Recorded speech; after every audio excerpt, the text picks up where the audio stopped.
Leader must know how to manage success, most importantly the failure. Every action of the leader should be transparent. You were also very involved with India's missile program and that you earned the nickname the Missile Man of India.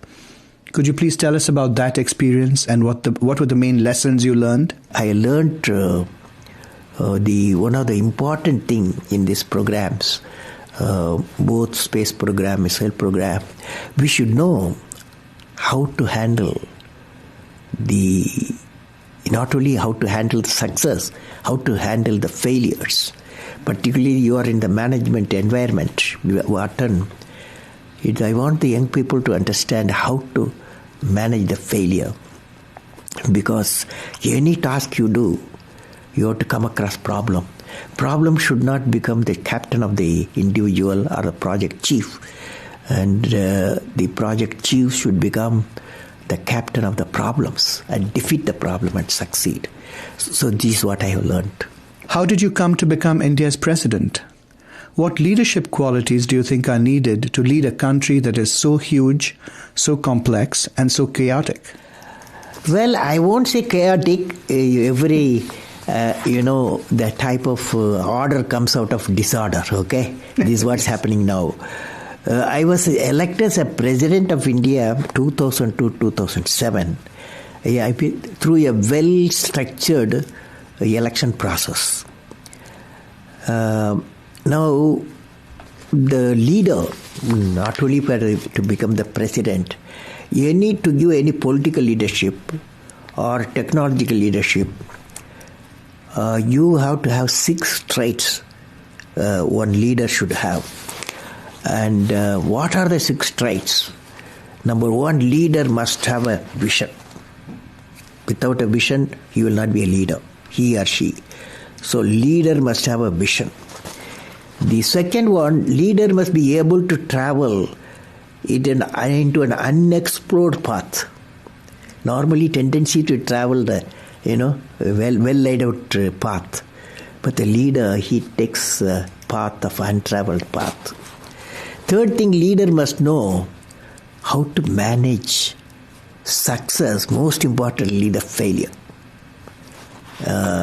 Any mission he does or she does, so he has to go through some failure. They should know how to manage the failures. Could you give us an example from your own experience about managing failure? Well, in my own experience like this, 1973, I became the project director for satellite launch vehicle program. SLV-3 it is called, to put a Rohini satellite in the orbit by 1980. So when the time came, 1979, I think it's in August, instead of satellite going in the orbit, the whole rocket system went into Bay of Bengal, okay? So it was a big failure. So that day, Indian Space Research Organization Chief, Professor Satish Dhawan, there's a press conference, 7 o'clock we launched. 7:45 there's a press conference, the whole world press is there in Sririkota at launch base. So I still remember the chairman of the organization, the leader of the organization, taking the press conference. I was by his side. He said, we have failed. First time we attempted, and this failure really makes us to believe we have to give more technological support my team, and they worked very hard. Definitely in a year they will succeed. So I was a mission director, I was a project director. I am responsible for the failure. And he took the responsibility of failure as a chairman of the organization, and the leader of the organization. Next year, 1980, July, we succeeded. The whole nation was jubilant. There was a press conference. Professor Satish Dhawan told me, you go and take the press conference. Okay? The message is, when the failure occurred, the leader of the organization owned the failure. When the success came, he gave to his team. That the best management principle I have not learned previously, any books have not taught me. I learned from that experience. Okay? That's a beautiful story. Thank you very much for sharing that. Next one, fourth point, leader must have courage to take decision. That's our problem today throughout the world. Leader must have a courage to take decision. Fifth one, leader should have a nobility in management. I mean, nobility in management, a big question mark. So I believe leaders should have a nobility in management.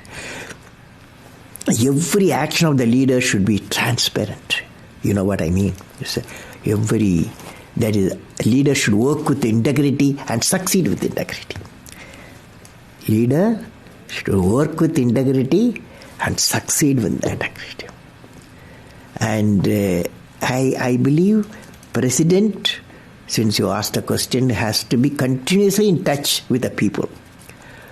Rashtrapati Bhavan, where I was there, became a People's Bhavan.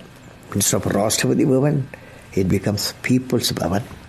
And also I travel into the whole state, cutting across hill, deserts and sea. I was in touch with millions and millions of people.